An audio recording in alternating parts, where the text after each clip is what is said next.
1819 Malay தீவு கூட்டம். இதனை சுற்றி இருந்த எல்லா பகுதியுமே டச்சுக்காரங்களோட கண்ட்ரோலில் இருந்துச்சு. அதனால் ஆங்கிலேயர்களுக்கு எந்த கால சூழ்நிலையிலையும் அவங்களோட கப்பல் இந்த பகுதியில் நிப்பாட்டுறதுக்கு ஒரு துறைமுகம் கூட இல்லை.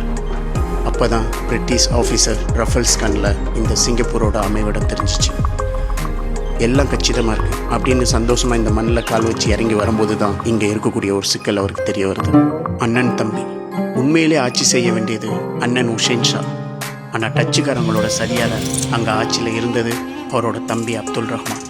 இங்கே தான் ரஃபல்ஸ் ஒரு அரசியல் ஆட்டம் ஆடினார். அண்ணன் நீ தான் ஆட்சியிலையும் அதிகாரத்தில் இருக்கணும், உன்னை நான் சுல்தான் ஆக்குறேன், நீ எனக்கு இந்த தீவை மட்டும் கொடு. கையெழுத்து போட்ட கையோட சிங்கப்பூரை ஃப்ரீ போர்ட்டாக அறிவிச்சார். டச்சு துறைமுகத்தில் இருந்த அத்தனை கப்பல்களும் சிங்கப்பூரை நோக்கி படையெடுக்க ஆரம்பிச்சார். அன்னைக்கு ஆரம்பித்த அந்த கூட்டம் இன்னைக்கு வரைக்கும் குறையவே இல்லை. இந்த சீக்ரெட் டீல் தான் ஒரு தீவை நவீன சிங்கப்பூராக மாற்றுறதுக்கு அடித்தளம் போட்டுச்சு.